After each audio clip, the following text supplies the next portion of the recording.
Probably first time back to the arena since you took the job with the Rangers. Just what was it like walking back into PPG Paints, a place that you spent 10 years today?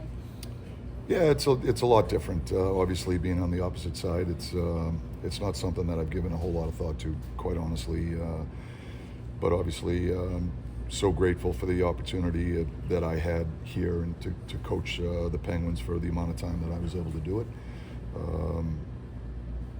We had a lot of good memories, and I'm grateful for that. What did coming here mean for your career? You had a development role in Chicago, then you went to Wilkes, and obviously a lot of success afterwards. Just how would you explain what coming here meant for your professional career?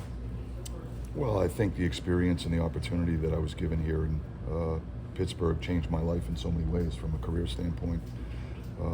With what we were able to accomplish as a group was a career-changing experience. And so, as I said, I'm so grateful for that opportunity that I was given here to work with that group of players.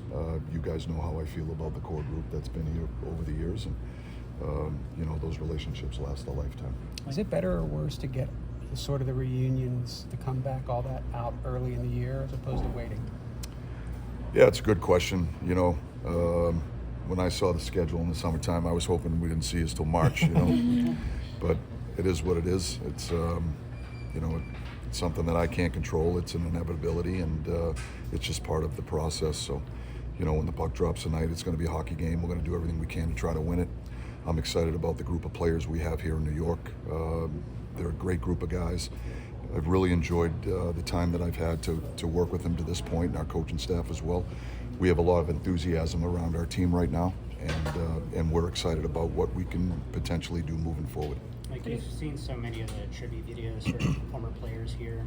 I know you're going to be locked into the game, but just what do you think the emotions might be like when yours inevitably is? It's a good question. I don't know. It's probably a better question for after the game. Right now I'm just trying to focus on beating the Penguins, quite honestly. Like, how much you want to get into this, but what happened in April that led to the mutual party?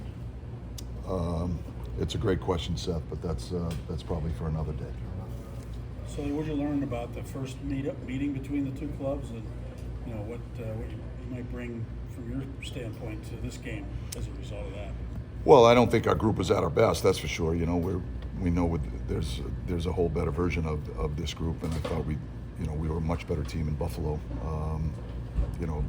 Reasons for that are sometimes it's hard to put a finger on, but whenever there are home openers, my experience has been that there's a lot of emotions around those things, and you never know how they're going to impact a group. But we also had a couple of players that missed a whole lot of training camp, some of our key guys, so they haven't had a lot of game action, and I think having a couple of games under their belt is going to, has really helped those guys from a timing standpoint, a conditioning standpoint.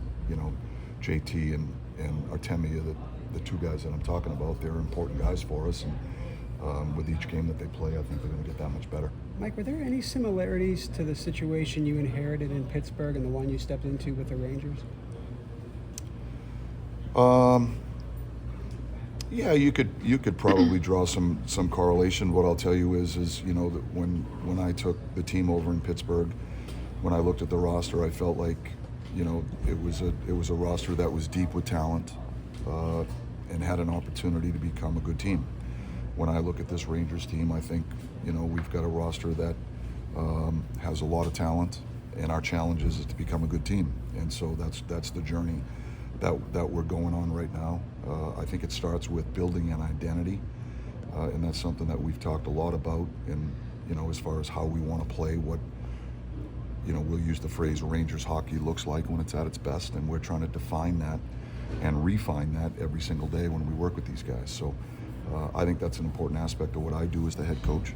And so from that standpoint, I think there might be some similarities. In terms of moving your lineup pieces around with Trocheck out, you look like you have Binka in the middle, and you have Parsonen coming in. Can you just say a few words on what you thought Parsonen has done in preseason and what you hope to get from him?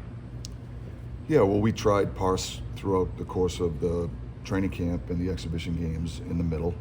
Obviously, if we were going to play Mika with JT, there was an opportunity there for that third line center role that we thought Parse potentially could fill, and we tried to provide that opportunity for him, and he spent a lot of time at the center position through the exhibition games.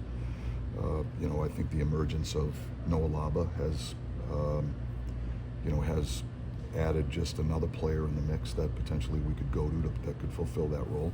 And we know Parse is comfortable playing the wing also. So we have some versatility there with guys that can play center and play the wing. And we'll continue to watch and see what we have, and if we've got to make adjustments along the way, we will. Mike, Parsonen has played center, you touched on Bradzinski's played center, so you have some extras that can play the position. The decision to move Mika back to the middle after, I know we spent a lot of time at camp talking about the chemistry with JT, why did you feel like that was the right chess piece to move? Because I think we need balance. You know, I think we need balance, and we need to give some of our other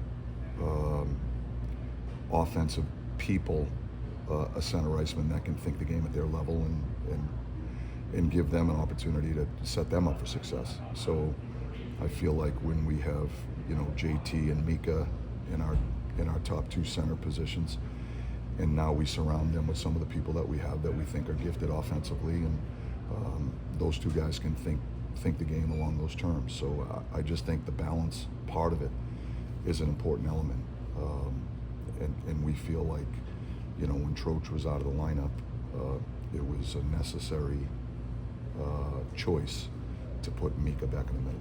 One other guy I wanted to ask about quickly is just Lafreniere, what you've made of his start in these first couple games.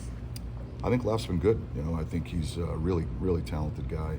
You know, I'm getting to know his game a whole lot closer having watched him, but, you know, his talent level, the way he sees the ice, he's got great offensive instincts, he can really skate, and he's big and strong. You know, we're trying to get him to play a little bit more of a north-south game. You know, we're trying to get him to hang on to pucks in the offensive zone. We're trying to get him to get inside the dots and get to the interior of the rink. You know, if you're going to score goals in the league, my experience once again has been you've got to be willing to go to the interior of the rink to score a fair amount of them. It's hard to, you know, Laff will get the odd goal, you know, ripping a shot from outside the dots, but he's not going to score 30 plus. You've got to get to the interior of the rink, and so we've been trying to encourage him to get there. The goal he scored in Buffalo is a perfect example. You know, it's a blue paint goal, as we would call it, and he's capable of that because he's big and strong and he's got great stick skills.